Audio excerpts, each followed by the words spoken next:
So, good morning, everyone. So, we are continuing with our lecture series on design of steel structure or design of steel element. In this course, we have covered 6 lecture till now, और हमने bolt design up till bolt design we have covered complete bolt design. So, हमने जो है bolt last time ये देखा था HSFG bolt, ठीक है।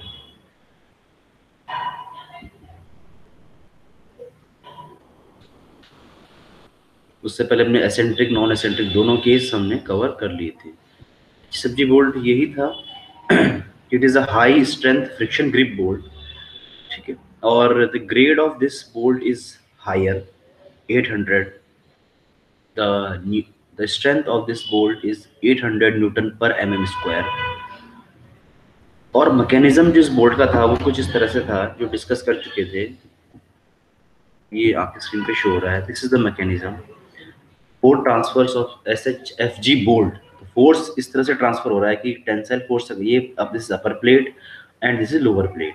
इस तरह से जब फोर्स ट्रांसफर हो रहा है, टेंसाइल फोर्स आप अप्लाई कर रहे हो, तो when you are applying this tensile force, और इन दोनों प्लेट के बीच में क्या है आपका बोल्ट है, राइट, बोल्ट है। तो होता क्या है basically, before this applying of force, apply करने से पहले क्या होता है कि ड्यू टू टाइटनिंग ऑफ नट, जो नट होता है यहाँ पर, दिस नट, इसको आप टाइट करते हो, ठीक है, इसके टाइटनिंग करते हो। बड़े लेवल पे it is not done by manually, it is done by the machine, ठीक है। थोड़ा बहुत आप मैनुअली कर सकते हो, मशीन रिक्वायर्ड होगी। तो बहुत हैवी टाइटनिंग जब आप कर देते हो इस नट की, तो इस बोल्ट की जो शैंक है, दिस कंप्लीट शैंक, इसमें एक फोर्स डेवलप हो जाता है, एक कंप्रेशन फोर्स डेवलप होता है, क्लैंपिंग फोर्स डेवलप हो जाता है due to this extra tightening of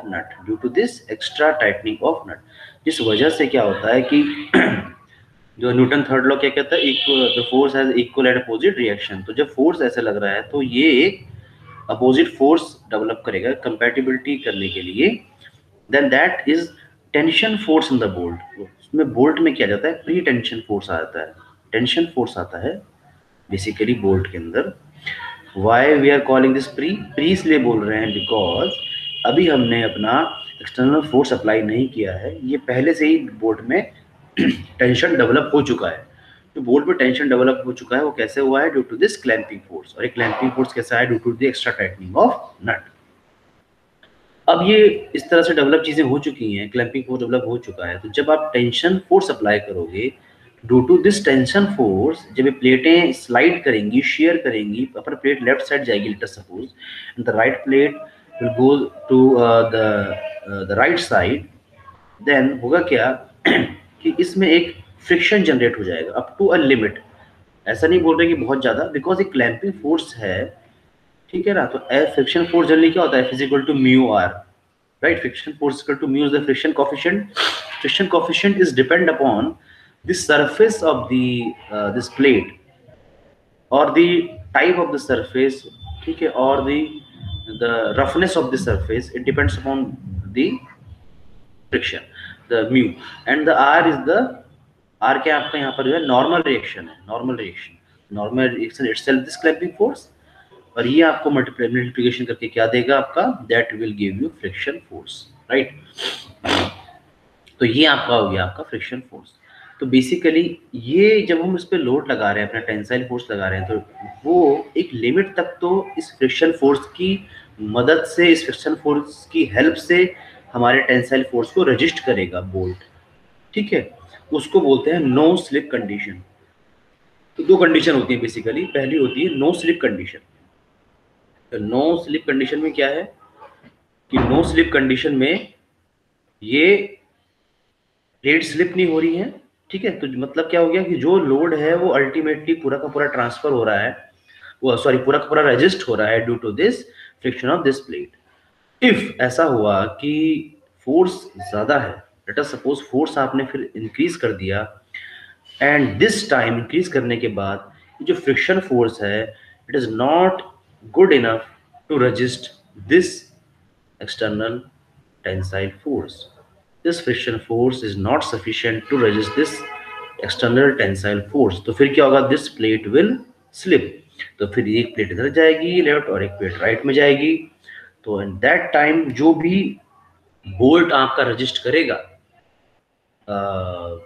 इस एक्सटर्नल लोड को, वो रजिस्ट करेगा बाय दी शेयरिंग और बियरिंग। शेयरिंग और बियरिंग में कैसे करता है वो हम ऑलरेडी पहले देख चुके हैं, वो हमने पहले ऑलरेडी देख चुका है कि शेयरिंग बियरिंग में कैसे करता है ना। तो इस तरह से ये रजिस्ट करेगा। तो फिर हम वही VDSB और VDPB निकालेंगे और वहां से स्ट्रेंथ निकालेंगे। तो ये हमने इसकी थ्योरी पढ़ी थी लास्ट क्लास में। और फिर जो है ये नो स्लिप स्लिप कंडीशन जो मैं बता रहा था, ठीक है। नो स्लिप में बेसिकली सर्विस लोड लेते हैं, और स्लिप कंडीशन में चूंकि बात आगे तक पहुंच जाती है स्ट्रेसेस की, तो यहाँ पे अल्टीमेट लोड कंसिडर करते हैं। वो F is equal to mu R जो हम फॉर्मूला ले रहे थे वो कुछ कहीं ना कहीं यही है। आपको थोड़ा चेंज लग रहा होगा लेकिन मैं बता देता हूँ कैसे चेंज है। ये VLSF is the share resistance जो हम फ्रिक्शन फोर्स की बात कर रहे हैं, म्यू एफ वही friction coefficient of friction, friction coefficient, ठीक है। और ये हमारा एफ नॉट क्या हो गया आपका, जो हम वहाँ पे म्यू आर बोलते हैं। तो this is our kind of reaction. F nought is nothing, it is a pretension force, it is the pretension force which is equal to clamping force obviously, और कुछ नहीं है बस। और any क्यों लगा दिया है, एनी देखिए number of the effective interface of shoring the friction resistance. अब मान लीजिए भाई दो प्लेट है आपकी, तो उसके बीच में तो एक ही फ्रिक्शन सरफेस है, एक ही प्लेन है, तो यहाँ पे तो एक हो गया ऑलरेडी एनी, तो कोई इसका मतलब जो है वजूद का वो नहीं हुआ है ना, इंपॉर्टेंस नहीं हुई। बट लेट अस सपोज आपके पास तीन प्लेट है और तीनों में आप शेयरिंग फोर्स लगा रहे हो, अपोजिट डायरेक्शन में तीनों प्लेट जा रही हैं टू वन टू अनदर। तो in that case one shear plane दो के बीच में और दो एक शेयर प्लेन इन दो के बीच में है ना। तो then we have two friction surface, any वहां पे टू हो जाएगा। इन दैट केस दो प्लेट में दो प्लेट लगी होगी तो एनी वन ही होगा। KH एक एक्स्ट्रा कोफिशिएंट इन्होंने कांस्टेंट एक ऐड कर दिया। वो ऐड करने का रीजन ये है कि फ्रिक्शन फोर्स कितना डेवलप होगा, अच्छे से होगा या नहीं होगा। तो आपको पता है कि मान लीजिए आपने प्लेट में बोल्ट कैसे लगाएंगे, कैसे लगाते हैं प्लेट में बोल्ट, अपनी प्लेट में हम बोल्ट कैसे लगाते हैं, होल करते हैं पहले, फिर उसमें अपना बोल्ट इंसर्ट करते हैं, राइट। अब ये होल कितना परफेक्ट है और इम्परफेक्ट है इस पर डिपेंड करेगा आपका KH। अगर जो ये बिल्कुल परफेक्ट होल है, मतलब जो है ऑलमोस्ट फिटेड इसमें आपका बोल्ट आ रहा है, ज्यादा गैप नहीं है, तो KH की वैल्यू आप क्या ले लोगे, 1 एज्यूम कर लोगे। अगर ये इम्परफेक्ट है, इसमें जो है गैप ज्यादा है, तो 0.85 आप ले लोगे। क्वेश्चन में कुछ भी गिवन नहीं है तो आप KH इक्वल टू 1 ही एज्यूम कर लोगे, ठीक है। तो ये फॉर्मूला वही है फिजिकल टू म्यू आर, ठीक है। रिप्रेजेंटेशन थोड़ी सी डिफरेंट कर दी है,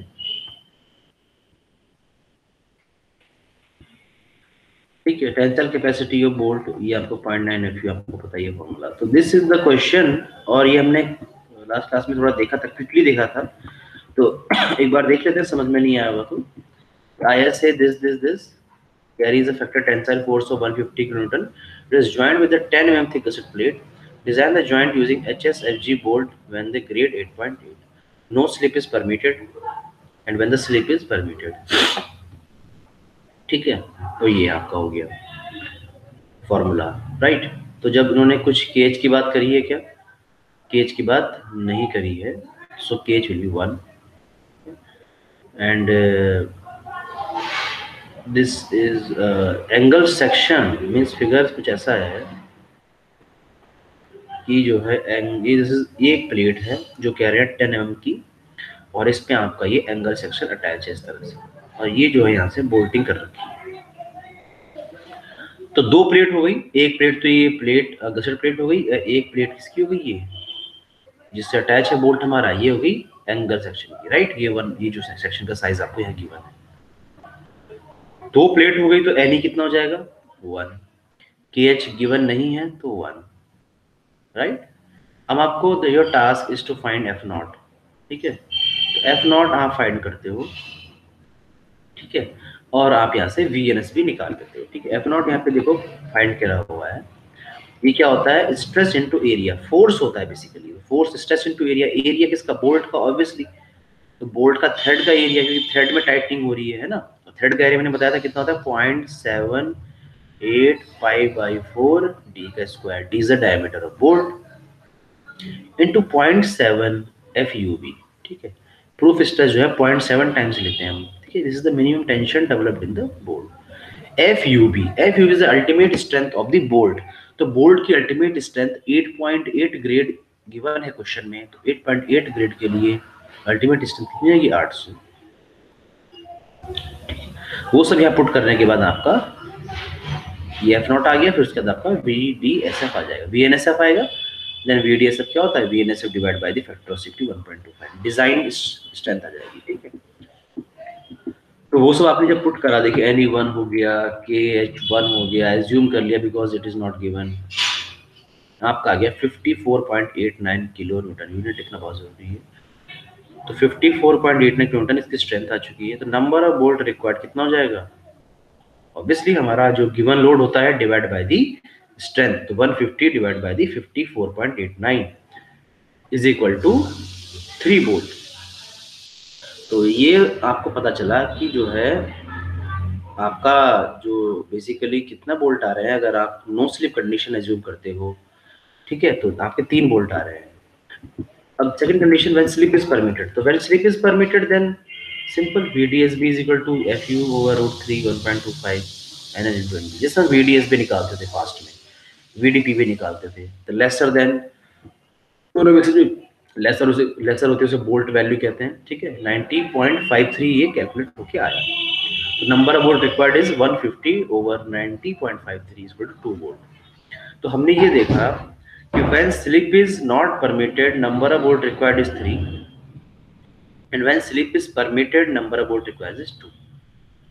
तो जब स्लिप परमिट कर रहे हैं, सॉरी नहीं कर रहे हैं, तो नंबर ऑफ बोल्ट इज 3। तो इकोनॉमिक तो कौन सा हो गया, नंबर ऑफ बोल्ट 2 वाला, यानी जब स्लिप आप परमिट क्या कर रहे हो, परमिट कर रहे हो। ठीक है, और अगर आप परमिट नहीं कर रहे हो तो आपके 3 बोल्ट आ रहे हैं। लेकिन यहाँ पे एक नोट लिखा है जो कि इंपॉर्टेंट है, we have seen that we consider slip is not permitted. When we consider slip is not permitted, number of bolt required is 3 more as compared to slip condition. ठीक है, but it is economical. But यहाँ लिखा है to make joint more rigid, we have to provide, we have to give, we have to provide, we have to consider sometimes no slip condition। ठीक है, to encounter the vibration fatigue such kind of loading। तो इस तरह की loading के लिए हमें कहीं जरूरत पड़ती है किसकी, आपकी जो है नो स्लिप कंडीशन की। तो चाहे बोल्ट एक ज्यादा भी लग रहा है, लेकिन हम अगर इस तरह की चीजें वहां पर लोड आते हैं तो हम वहां पे नो स्लिप कंडीशन ही एज्यूम करेंगे। ठीक है, ये होता है कि प्राइम फोर्स डेवलप होता है। ये प्राइम फोर्स एक छोटा सा टॉपिक है, देख लेते हैं इसे क्विकली। प्राइम फोर्स मतलब एक बोल्ट में टेंशन फोर्स डेवलप होता है बेसिकली। वो होता कैसे है, ये स्पेशली होता है टी जॉइंट में। किसमें, टी जॉइंट में। देखिए टी जॉइंट और हैंगर जॉइंट, HANG या हैंगर जॉइंट। देखिए इस काइंड ऑफ हैंगर, ये फर्स्ट कंडीशन है और ये सेकंड कंडीशन है।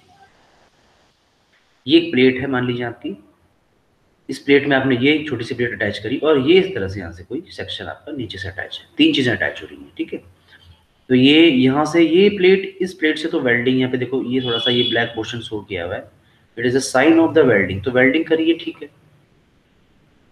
ये 2 प्लेटें आपस में कैसे अटैच हैं, बोल्ट से। ठीक है, अब क्या कर रहे हैं कि ये इस प्लेट में, इस प्लेट में क्या कर रहे हैं कि ये टी फोर्स अप्लाई कर रहे हैं। This T force is equal to 2 into TE। This TE is, ये TE कुछ इस तरह से है कि जब ये प्लेट हम नीचे खींच रहे हैं तो इसमें रिएक्शन फोर्स डेवलप हो रहा है इस पोर्ट में। तो T is that reaction force TE, और इसी के नीचे खींचने से एट द सेम टाइम दो बोल्ट हैं, दूसरे बोल्ट में भी आपका क्या डेवलप हो रहा है, TE। तो ये जो T1 फोर्स है, अगर आप इक्विलिब्रियम अप्लाई करो तो obviously it will equal to 2 times of T plus TE plus T। तो आफ्टर सम टाइम क्या होगा, जब आप लोड अप्लाई कर रहे हो तो ये यहाँ से डिफॉर्म होना शुरू हो जाएगा, बेंड होना शुरू हो जाएगा, राइट। यहाँ से तो ये फिक्स्ड है, ठीक है, फास्टन है यहाँ से, बट ये बीच में से जो है, यहाँ से प्लेट, ये प्लेट और ये प्लेट अटैच है due to this bolt, but यहाँ से कोई फास्टनिंग नहीं है, कंटिन्यूस कोई फास्टनिंग नहीं है, तो ये प्लेट नीचे जाएगी। तो इस तरह से ये आपका कर्वी शेप आ जाएगा। तो ड्यू टू दिस जब तक ये रजिस्ट कर रही थी तो कर रही थी, जब ये डिफॉर्म होना शुरू हो गई तो एक और एक्स्ट्रा फोर्स इसमें डेवलप होना शुरू हो जाएगा, extra resist stress develop, actually stress develop होगा, उस स्ट्रेस की वजह से एक फोर्स आएगा, उस फोर्स का नाम है Q. Q force will add in this T. ठीक है, तो थोड़ा थ्योरी देख लेते हैं क्या कह रहे हैं। In the most of connection in which fastener वही कनेक्शन की बात कर रहे हैं, subjected to tension force, okay, the flexibility of the connected part can lead to deformation that increases the tension applied to the fastener. तो कह रहे हैं कि अगर तो ये डिफॉर्म नहीं होता तो फिर इसमें जो है हमारे बोर्ड में टीई और टीई स्ट्रेस आते, बट ये जो है आपने क्या कर दिया, बहुत ज्यादा लोड अप्लाई कर दिया, लेट अस सपोज, तो ये डिफॉर्म होना शुरू हो गया। डिफॉर्म होना शुरू हो गया तो हमारे बोल्ट में एक्स्ट्रा स्ट्रेसेस आ जाएंगे, एक्स्ट्रा फोर्स आ जाएगा, उसको हमने क्यू नाम दे दिया, ठीक है ना। एडिशनल टेंशन फोर्स, जो एडिशनल फोर्स आया वही हमारा क्या है, प्राइम फोर्स है, बस that is our prime force, ठीक है। और उस क्यू के निकालने का एक फॉर्मूला है, ये फॉर्मूला कोड में गिवन है, डेरिवेशन इसका नहीं है, इंपॉर्टेंट भी नहीं है, तो ये बड़ा सा फॉर्मूला है आपका, किसका है, क्यू निकालने का है, तो इसको आप रिमाइंड कर सकते हैं, ठीक है। इस L B over two L E bracket में T E minus beta gamma F naught B, A की एक्सपोनेंशियल की power T four, sorry B के सफिक्स में ई है, ठीक है, टी की power 4 divide by 27 L E, and this is L V square, this is almost equal to T E L V upon two L E. तो उसमें कई सारी टर्म आ रही हैं, एल ई आ रहा है, एल वी आ रहा है, तो वो सब इसमें नीचे गिवन है। T is the thickness of end plate, जो हमारा हैंगिंग प्लेट है, beta equal to 1 for pre tension and 2 for the non pre tension. अगर आपके बोल्ट प्री टेंशन बोल्ट है तो 1, नॉन प्री नॉर्मल बोल्ट है, ब्लैक बोल्ट है तो 2।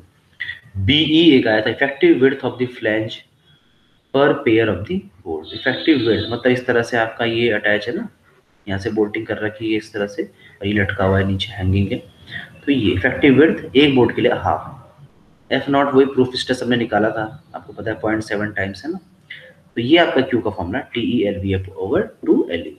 एल वी और एल ई आपके बच गए, तो एल वी यहाँ पे गिवन है आपको, distance from bolt centre line to the toe of fillet weld, समझ रहे हो। जैसे कि मैं थोड़ा सा फिगर को दिखाता हूँ, ये देखिए आप फिगर पे आ चुके हैं, स्क्रीन आपके सामने, ये बोल्ट आपका यहाँ पे गिवन है, ये दूसरा बोल्ट यहाँ पे गिवन है, इस बोल्ट के सेंटर से कह रहे हैं वेल्ड जहाँ पे हो रखा है, ये वेल्ड, इस बोल्ट के सेंटर से जो वेल्ड हो रखा है ये आपका होता है basically L V. L E is the distance between prime force and bolt centre line up to the end, distance between the prime force, जहाँ पे प्राइम फोर्स सेट कर रहा है, and the bolt centre line, ये होता है आपका L E. तो ये छोटा सा टॉपिक था आपका, basically depend upon the prime force. तो इस तरह से एक न्यूमेरिकल भी आ सकता है आपके पास, न्यूमेरिकल कुछ नहीं है, बस आपको एल वी और एल ई देखना आना चाहिए, बी ई निकालना आना चाहिए, डायमेंशंस चीजें वो सारी दे देगा आपको, है ना, इस तरह से आपको देखना है।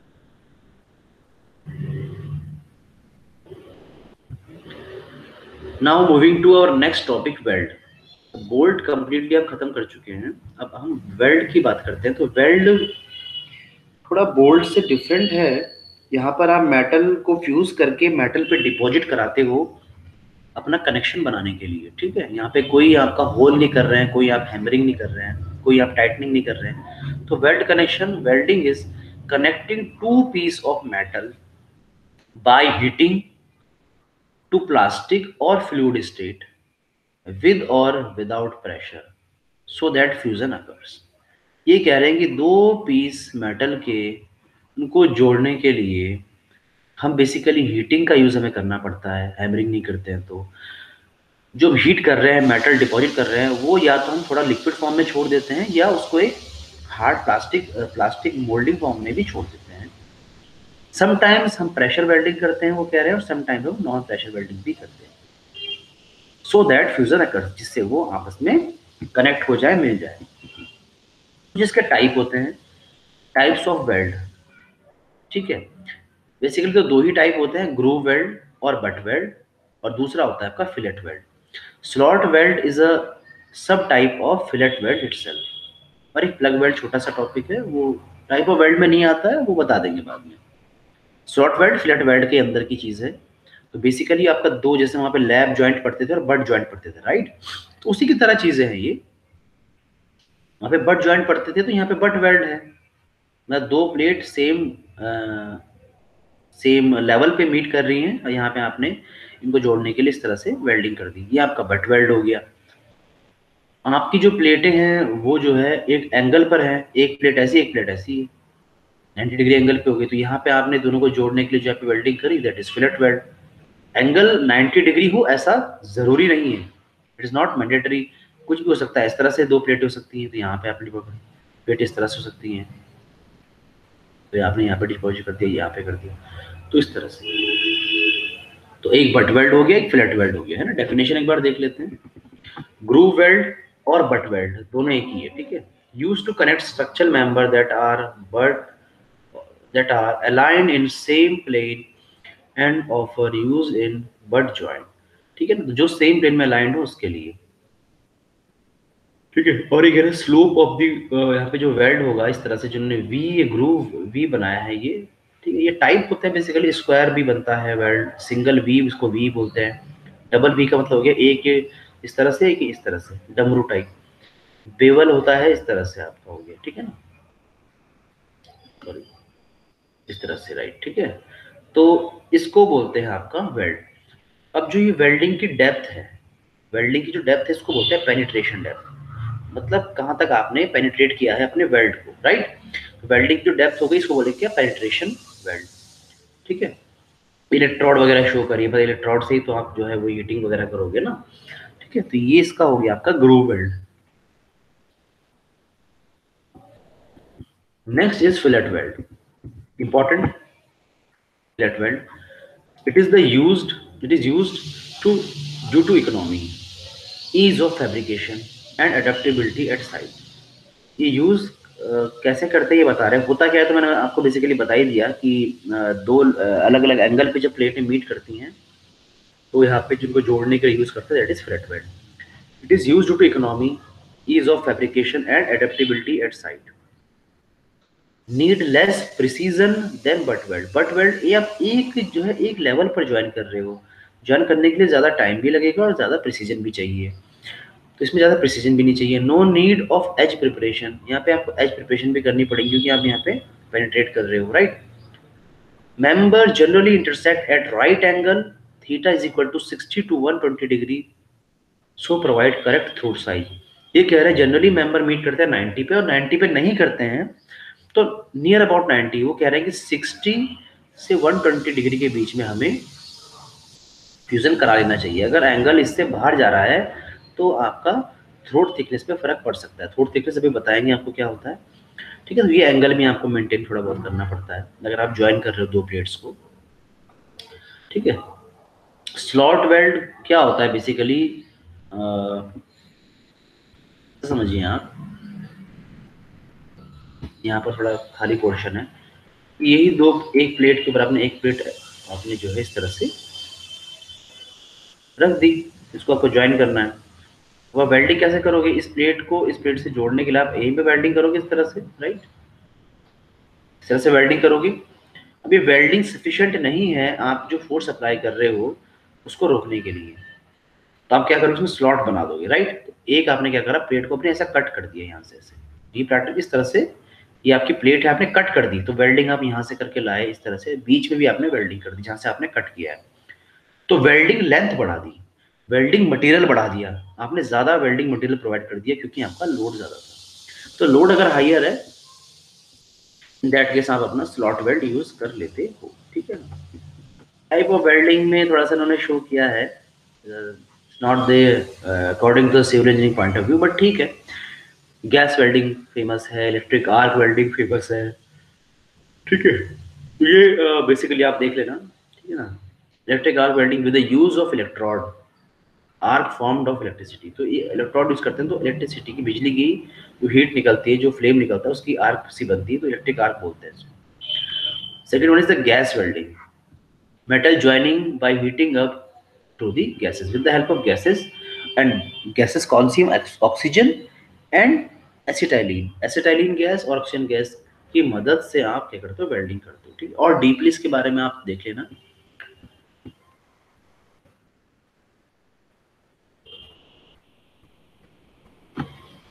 कुछ स्पेसिफिकेशंस होते हैं, जैसे मैंने बताया था, एंगल वाली बात बताई थी, कुछ इसमें जो है स्पेसिफिकेशंस होते हैं, कुछ कोडल प्रोविजंस हैं, गाइडेंस हैं कि इस तरह से आपको लेना है चीजें। तो वो एक दो चीज देख लेते हैं, दो चार चीजें हैं। Specifications of fillet weld. तो फिलेट वेल्ड पहले हम फिलेट वेल्ड ही कवर करेंगे, तो फिलेट वेल्ड लेके हम चलेंगे आगे। तो ग्रूव वेल्ड के बारे में बेसिक हमने जान लिया, बट इसके आगे का हम ग्रूव वेल्ड का फिलेट वेल्ड फिनिश करने के बाद करेंगे, ठीक है ना। तो हम अब फिलेट वेल्ड कंटिन्यू कर रहे हैं। तो ये कह रहे हैं कि जो थीटा है वो 60 से 120 डिग्री होना चाहिए। ऐसा क्यों होना चाहिए भाई? तो मान लीजिए ये प्लेट आपकी है, पहली प्लेट, सेकंड प्लेट आपने ऐसे लगा दी इसमें, ये एंगल यहाँ पे आपका कम हो गया।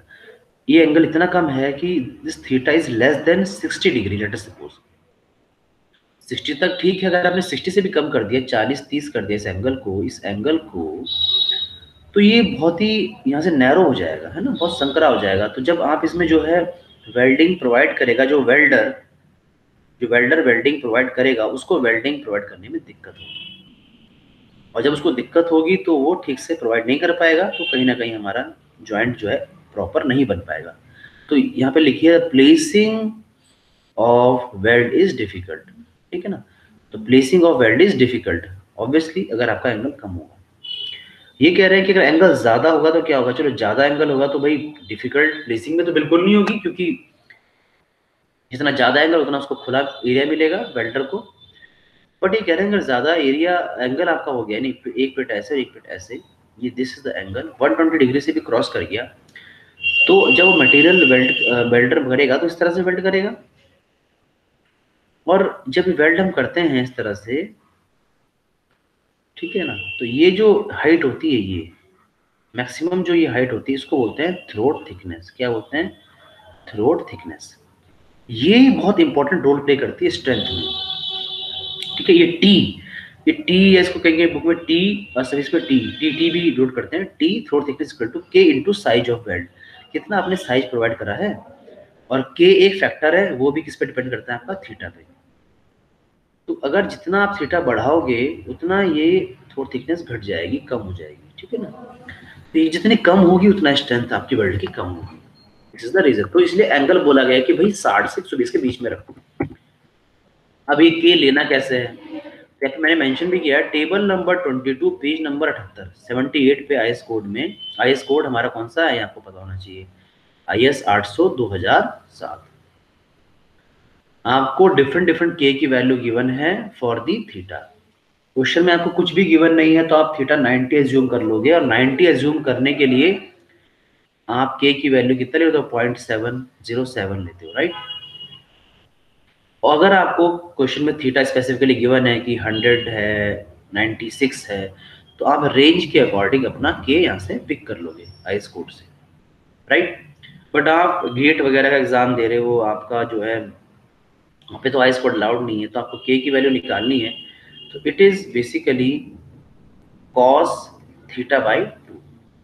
जितना भी क्वेश्चन में थीटा गिवन है उसका हाफ कर दीजिए, उसका कॉस थीटा निकाल लीजिए, you will get your value, ठीक है ना।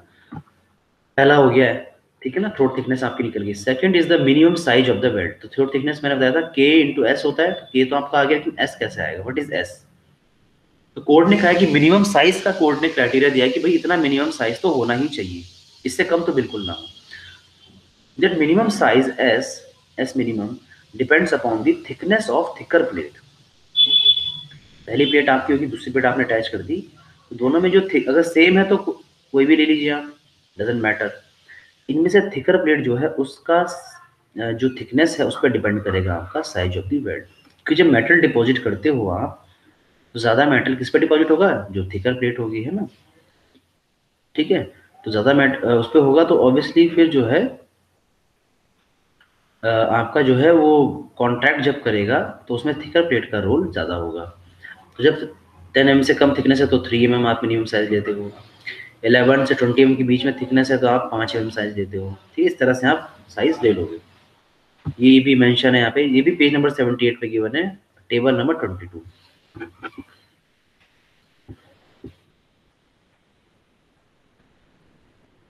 देखो रीजन मेंशन भी किया हुआ है कि थिकर प्लेट क्यों यूज कर रहे हैं, वाई थिनर थिनर छोटी वाली प्लेट क्यों यूज कर रहे हैं, पतली plate. Preferring thicker plate because weld material after cooling try to contract, जो वेल्ड मटेरियल है वो कॉन्ट्रैक्ट होने की कोशिश करता है, तो ज्यादा जो थिकर पे होगा, so thicker plate resist the material to get shorter shorter. तो थिकर प्लेट पे जब ज्यादा अटैच है तो जब वो कॉन्ट्रैक्ट होगा, कूल होगा, जब कॉन्ट्रैक्ट होगा तो थिकर प्लेट ही ज्यादा रजिस्ट करेगी उसको कॉन्ट्रैक्ट होने में, छोटा होने में, ठीक है ना। तो थिकर प्लेट का जो है रोल बड़ा हो गया। तो कोड ने भी मिनिमम तो बता दिया, मैक्सिमम क्या है तुम्हें आइडिया लगे, है ना। तो maximum size of the weld code ने कहा कि मैक्सिमम साइज होगा, maximum size is equal to thickness of plate minus 1.5, thickness of plate minus 1.5। ये तो बोला स्क्वायर एज प्लेट है, तो स्क्वायर मतलब नॉर्मल ऐसे हमने बोला एज प्लेट से, तो अगर वो राउंडेड है, जैसे एंगल सेक्शन है, ये प्लेट है आपके नीचे, इस पर आपने एंगल सेक्शन रखा हुआ है, यहाँ पे इसको आपको दोनों को वेल्ड करना है, तो ये राउंड हो गया यहाँ से इस तरह से ना, ये से कट नहीं है, इस तरह से राउंड हो गया। तो राउंड एज के लिए बोला है कि मैक्सिमम साइज होगा 3/4 ऑफ टी। स्क्वायर एज के लिए कितना होगा आपका, thickness of thinner plate minus 1.5, और राउंड एज के लिए कितना होगा, maximum size 3/4 times of T. यहाँ पर जो टी है this is thickness of thinner plate, यहाँ पे थिनर प्लेट नहीं है। आई एम रिपीटिंग अगेन, यहाँ पर जो मैक्सिमम साइज में जो टी है this is thickness of thinner plate. ये भी आ गया हमारा। नेक्स्ट आपका है effective length of the weld. Effective length, देखो वेल्ड की लेंथ तो लेंथ ही होगी, है ना। इफेक्टिव लेंथ क्या कह रहे हैं कि वो साइड में जब हम वेल्ड क्लोज करते हैं तो इस तरह से इंक्लाइंड पोर्शन हो जाता है, इस तरह से दोनों साइड, जब वेल्डिंग आपने करी करी करी, है ना, इस तरह से आपने वेल्डिंग करी, ये वेल्डिंग मटेरियल प्रोवाइड करा, तो लास्ट में एकदम स्क्वायर इसको ऐसे स्ट्रेट नहीं छोड़ते, इस तरह से क्लोज कर देते हैं, है ना, कट लगा देते हैं इस तरह से इंक्लाइंड। तो वो कह रहे हैं कि टोटल लेंथ तो ये होगी आपकी, बट इफेक्टिव लेंथ आप ये साइड के जो एक कट है इनको नहीं मानोगे, तो इफेक्टिव लेंथ आप इसके बीच की मानोगे। तो वो कह रहे हैं effective length is equal to L actual, मतलब total length minus twice of size of the weld, ठीक है ना। तो L effective is equal to L actual minus twice of size of the weld, क्योंकि एक यहाँ पर साइज इधर है लेफ्ट साइड और एक राइट साइड है, तो इस तरह से आपको एल इफेक्टिव लेना है। एक बार आपको एल इफेक्टिव निकल गया, भाई लेंथ हमारी निकल गई है, थिकनेस हमारी हमें को पता है, टोटल थिकनेस हमने निकाल ली थी K/S, और लेंथ हमें पता चल गया एल इफेक्टिव। तो लेंथ तो थिकनेस हमारा क्या आ गया, एरिया आ गया, उसी को हमने नाम दी थी इफेक्टिव एरिया, कुछ नहीं है बस, length into effective length into throat thickness is equal to effective area. जब एरिया निकल गया तो हमारा स्ट्रेंथ भी आ जाएगी, क्योंकि stress into area is equal to force, या stress into area is equal to strength. तो strength of the weld is equal to permissible shear stress in weld into area. तो stress the strength in weld is equal to, इसको हमने denote करा है PS से, late us suppose, तो वो क्या हो जाएगी FS stress, L effective into TT is equal to that is area. तो स्ट्रेस क्या होगा हमारा, तो ये हमारी शेयरिंग रजिस्ट कर रहा है, तो शेयरिंग में हमें पता है हमारी स्ट्रेस क्या होती है, जो हमने पहले भी लिया है, FU ओवर √3 इंटू 1.25, ये आपका फैक्टर ऑफ सेफ्टी हो गया। तो PS का जो वोल्ड में सॉरी जो वेल्ड में स्ट्रेंथ का फॉर्मूला क्या बन जाएगा आपका, total PS is equal to FU over √3 into 1.25 into L effective into TT throat thickness. तो ये आपका कंप्लीट फार्मूला बन चुका है। तो थ्रोट थिकनेस आप निकाल लेंगे K/S से, L इफेक्टिव आप निकाल लेंगे, ठीक है। FU आपको क्वेश्चन में गिवन होगा, 1.25 फैक्टर ऑफ सेफ्टी जो है कांस्टेंट होता है, यहाँ से आपकी स्ट्रेंथ निकल जाएगी वेल्ड की। ये आपका फार्मूला हो गया स्ट्रेंथ निकालने का, है ना। ये आज के लिए इतना ही मोर देन सफिशिएंट है, ठीक है ना। तो हमने प्राइम फोर्स देख लिया, HS सब्जी बोल्ट आपने रिवाइज कर लिया अच्छे से, और हमने वेल्डिंग की फिलेट वेल्ड का हमने थोड़ा बहुत डिजाइन देख लिया। एक छोटा सा पॉइंट है डिसकंटिन्यूअस, ठीक है, ये नेक्स्ट क्लास में कवर करेंगे। I think this is the enough for today this lecture. So तो अप टिल नाउ 7 लेक्चर हमारे हो चुके हैं, है ना। तो आई होप आपको चीज़ें समझ में आ रही होंगी, नहीं आ रही हैं तो आप प्लीज़ आप जो है अपने डाउट्स पूछिए, ठीक है? फाइन। Okay, thank you.